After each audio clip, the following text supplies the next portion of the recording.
Kalau nggak izin aku nggak bisa ngasih ke mama, ngumpulin uang ya. Karena pada saat itu kakak-kakakku emang nyari kerja tuh susah guys, susah. Jadi yang kerja tuh cuman aku doang, sama bapak juga dapat penghasilan paling gede dari pagi sampai jam 12 itu bisa 60.000 atau 80.000 pada saat itu. Dan dagangnya dagang aksesoris kayak pulpen, buku gitu-gitu kan, kayak mainan anak-anak.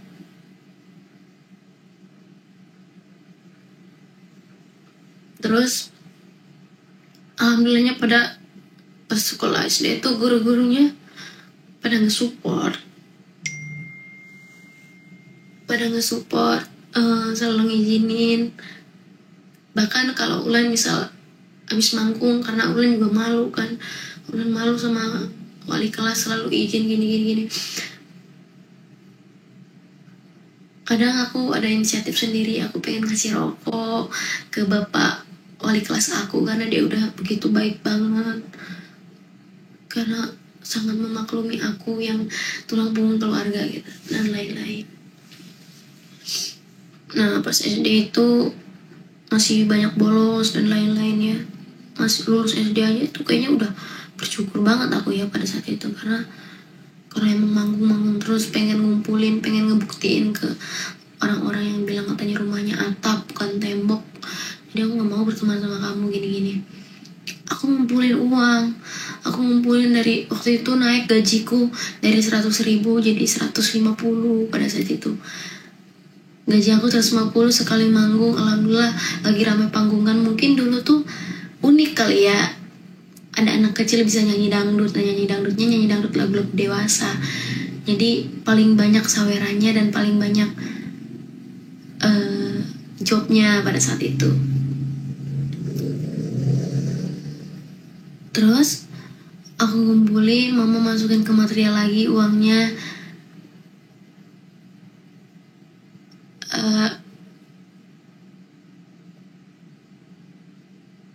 Alhamdulillah tercapai, bisa ngebangun rumah yang baru berdiri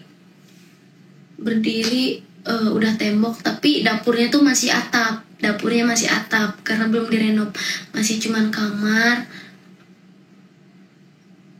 2 pada saat itu. Terus dapurnya ke belakangnya masih atap, udah berdiri tuh rumah tuh, alhamdulillah. Terus pada saat itu kan lebaran, aku pulang kampung ke Pandeglang, itu baru berdiri rumah yang dibangun tuh, hasil aku baru bisa dihitung bulan ya, masih 3 atau sampai 6 bulan. Itu keadaannya rumah juga masih yang belum beres semua, karena kamar juga belum ada pintunya, dan belum dikeramik juga pada saat itu. Terus tapi dapur tuh emang masih atap, masih bilik, masih bambu. Pulang kampung, dan aku dikabarin pas beres pulang kampung itu jam berapa gitu, siang-siang setelah nginep di sana di kampung, dikabarin kalau rumahku kebakaran pada saat itu. Kebakaran rumah, habis semua baju-baju manggung aku habis. Terus alat-alat semua yang sering dipakai buat cari uang habis, sampai dagangan-dagangan bapak pun habis. Dan dari situ aku cuma pakai baju yang di badanku sendiri, dan sama mama, bapak, adik, karena kakak-kakakku juga waktu itu lagi di kampung. Aku pulang ke rumah, mungkin aku juga belum bisa ngerasain apa-apa ya, karena masih kecil gitu. Kayak aku cuma bisa diem ngeliatin, terus ngeliat baju-baju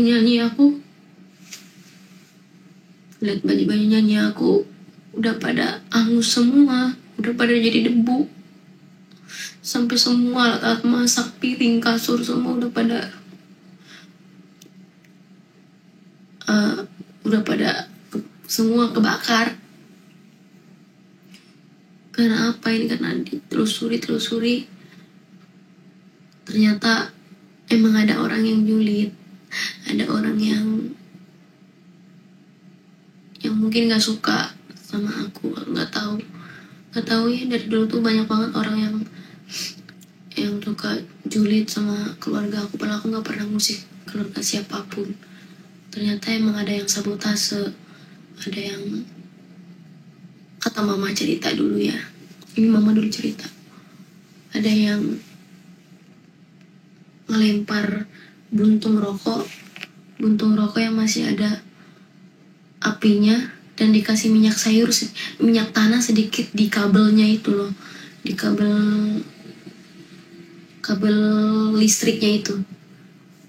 Nah, dia langsung lempar aja tuh, Abang Arleng, aku lagi cerita tentang masa lalu, tentang cerita aku pas masih kecil, proses aku sampai sekarang. Ada yang ngebuang buntung rokok ke rumah, langsung semuanya kebakaran. Dari itu alhamdulillah aku dibantu sama musisi-musisi dangdut. Dulu aku disumbang gelas, piring, baju, tempat tidur dulu, sampai aku dikasih baju banyak buat bisa manggung lagi. Terus setelah itu aku udah bisa ngebangun rumah, bisa memperbaiki rumah yang kebakaran itu. Aku perbaikin, kita bangun dari nol lagi. Alhamdulillah bisa kebangun lagi. Setelah bisa kebangun lagi, aku udah SMP. Soalnya kan prosesnya nggak mudah ya teman-teman, apalagi ngumpulin uang yang kita juga nggak tahu manggung tuh bisa ramai bisa enggak.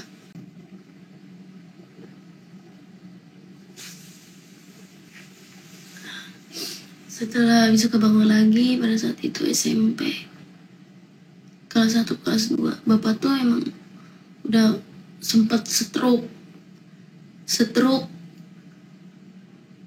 terus bisa sembuh, terus stroke lagi sampai 4 kali jatuh stroke.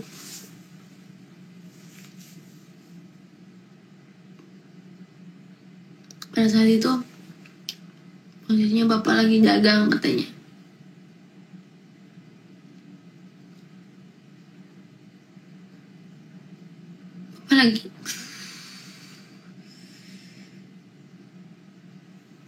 Bapak lagi dagang, terus habis dagang tuh bapak tiba-tiba jatuh katanya, bawa motor, terus nggak bisa berdiri, benar-benar sampai nggak bisa berdiri. Terus kita cari obatnya, kita coba minum ini. Bapak sembuh, bapak bisa kerja lagi, bisa ngantar sekolah lagi. Ini 4 kali terpuruk, sampai yang terakhir jatuh itu pas aku nggak ngelanjutin sekolah SMP. Aku nggak bisa ngelanjutin SMP karena apa? Karena walaupun aku bisa manggung, aku nggak akan bisa pergi manggung kalau nggak ada bapak. Karena bapak yang selalu nemenin aku setiap manggung, mau hujan, panas, sampai rantai motor putus tengah jalan pas pulang manggung. Keadaannya subuh jam 3 subuh mau pulang manggung, motornya rantainya putus. Ulan sama bapak ngedorong dengan keadaan hujan dan cari pos untuk neduh dan tidur di situ. Setelah pagi-pagi jam 6 atau jam 5 berangkat nyari bengkel yang buka, benerin motor, dan uang hasil manggung itu dipakai buat benerin motor dan pulang manggung. Ulan gak bawa apa-apa karena uangnya habis buat benerin motor. Karena mama juga, kalau mama sama bapak ngizinin aku manggung tanpa lepas dari orang tua, walaupun ada pimpinan dangdut yang udah dikenal segimanapun, mama tuh nggak pernah mau, bapak nggak pernah mau. Karena takut, karena anak perempuan satu-satunya yang diinginin bapak sama mama. Setelah itu aku nggak mau manggung selama 1 bulan lebih kayaknya. Nenek kakek udah meninggal. 1 bulan atau 2 bulan lebih aku nggak manggung. Aku nggak bisa bayar SPP sekolah. Pada saat itu aku memutuskan, ma, pak, gak apa-apa, Ulan tunda dulu sekolahnya ya pak, mudah-mudahan nanti ada rezeki Ulan bisa lanjutin sekolah Ulan. Aku bilangnya tunda, bukan berhenti sekolah. Pada saat itu ada job,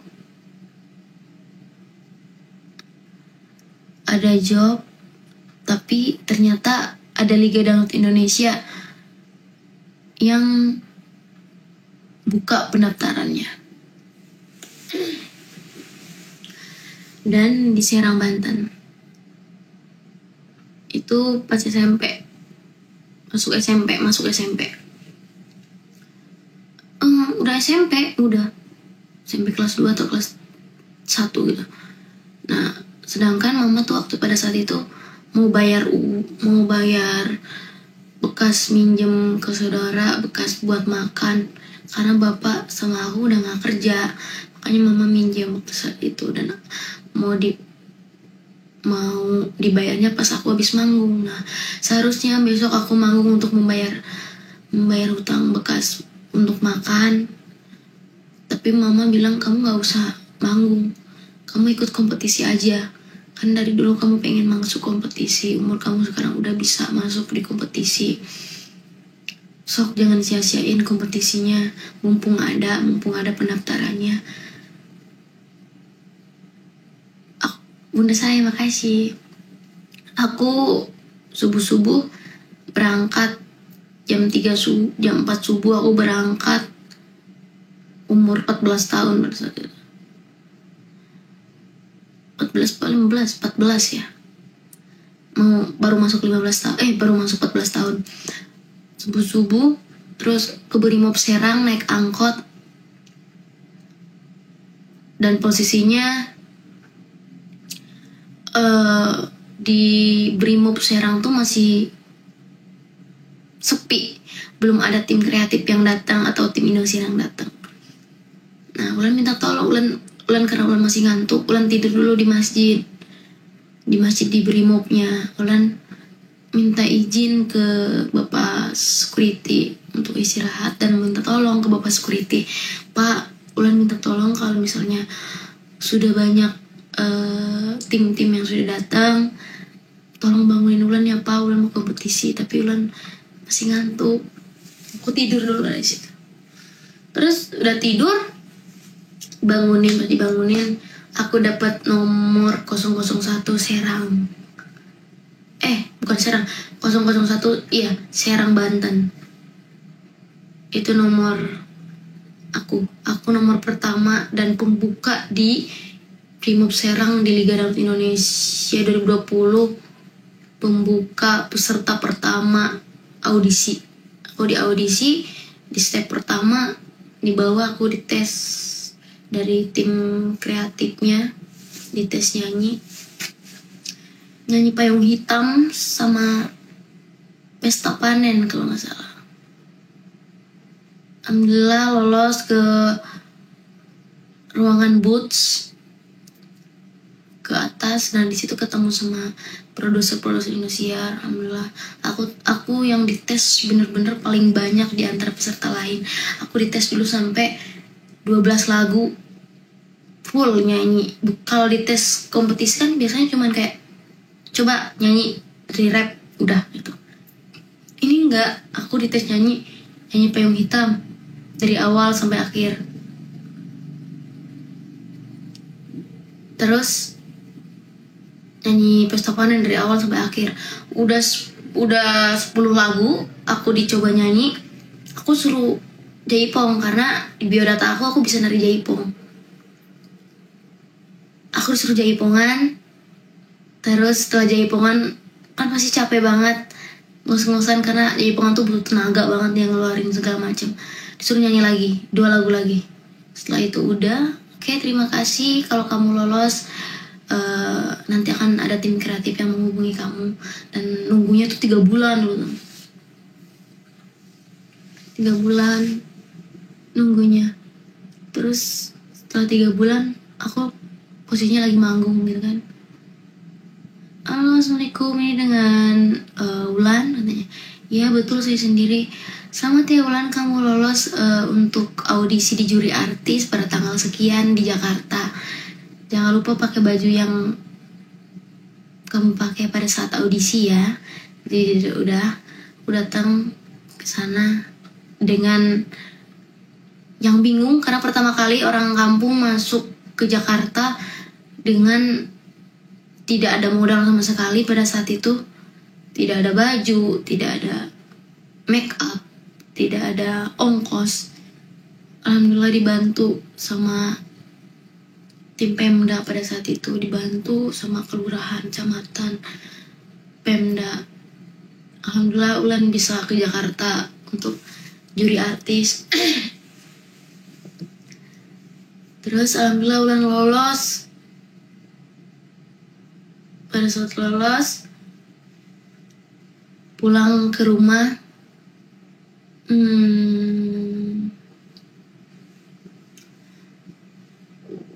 terus kan lagi musim hujan kan pada saat itu. Rumah juga habis digusur, digusur bahasa Indonesianya, habis digali gitu loh, digali pakai mobil beko. Yang tadinya misalnya sawah digali sampai jadi bendungan gitu loh sama beko. Nah posisinya rumah akunya itu jadi di atas, tadinya kan setara sama sawah, terus karena digusur dan digali jadinya rumahku di atas, dan di bawahnya ini yang habis digusur. Kan otomatis rumah itu kalau tidak ada penyangganya tuh tidak akan kokoh kan, apalagi hujan terus dan tanahnya tuh berair terus karena digali. Setelah itu aku masuk kompetisi 70 atau 70, terus 70 ke 50 pada situ. 50 atau berapa gitu. Mama ngasih tahu kalau rumah longsor. Kamar pertama tuh udah bener-bener begini. Rumah tuh udah bener-bener begini. Sampai mama bapak kalau tidur tuh nggak nyaman, maksudnya ketakutan, was-was. Iya 70. Oh top 44. Apa loh Kak Andri? Oh top 44 ya. Oh iya top 44 rumah longsor tuh. Terus Ulan minta tolong ke siapa? Minta tolong ke ibu bupati, ibu ke kecamatan, ke kelurahan, minta tolong karena rumah Ulan longsor gini. Udah pernah di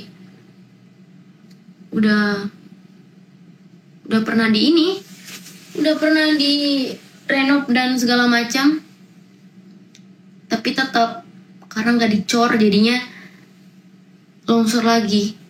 Dan itu masih menunggu proses, nggak tahu, prosesnya lama banget ya,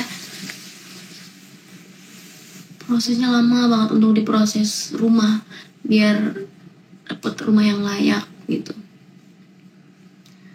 Terus top 3 duet sama Karara. Itu pertama kali disurprisein, didatangin kedua orang tua dan dibawain masakan mama bapak. Pada saat itu bapak tuh masih sehat ya, karena bapak itu setahun udah sembuh dari stroke bapak tuh. Dan datanglah tanggal top 33 itu ke studio.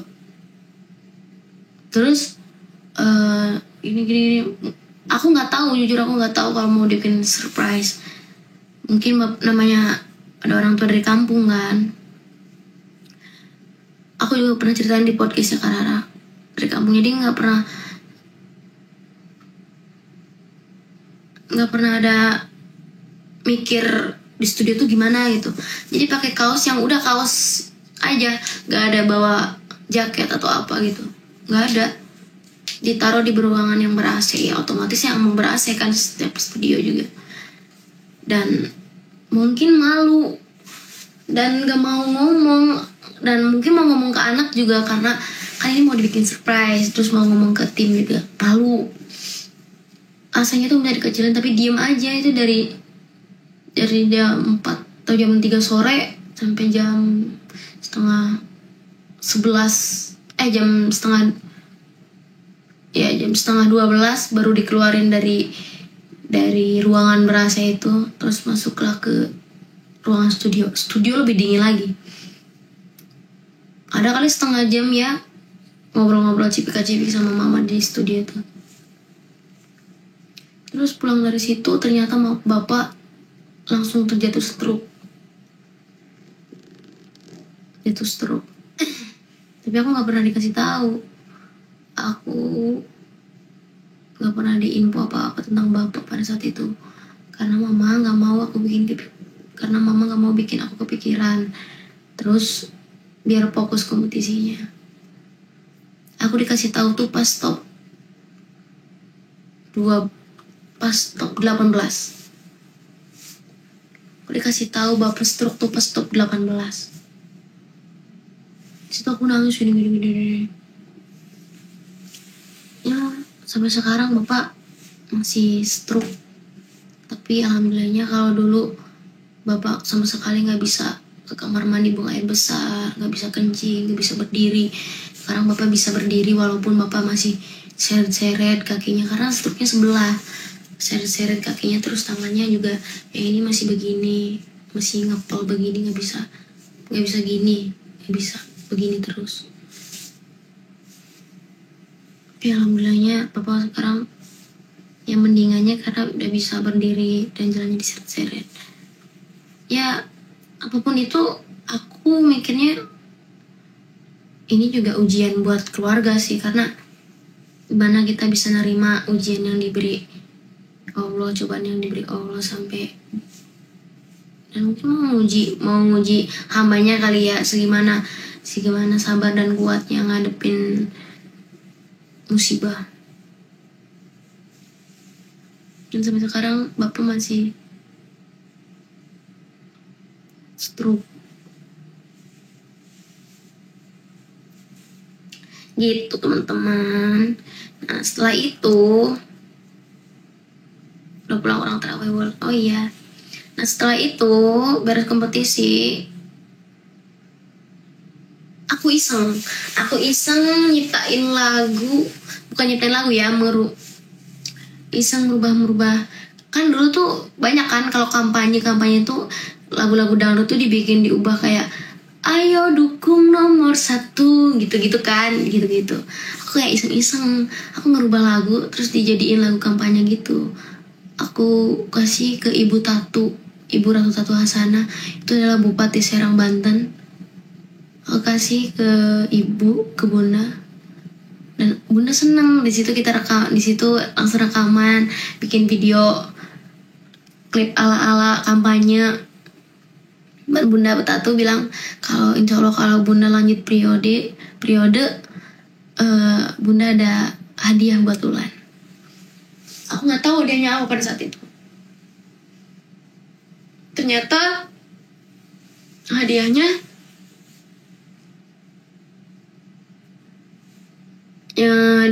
adalah rumah dan tanah. Aku dibeliin tanah dan rumah baru. Dibeliin tanah dan dibikinin rumah baru sama Bupati Serang, Ibu Ratu Tatu Hasana. Karena Ibu Tatu bilang, Ibu tadinya mau memperbaiki rumah Ulan yang lama, tapi Ibu takut rumahnya longsor lagi, mending cari tanah yang bisa dibeli buat Ibu beli untuk kamu, terus dibangunin rumah. Nah, rumah yang di Cikande yang sekarang itu adalah rumah pemberian dari Bupati Serang. Gitu ceritanya teman-teman.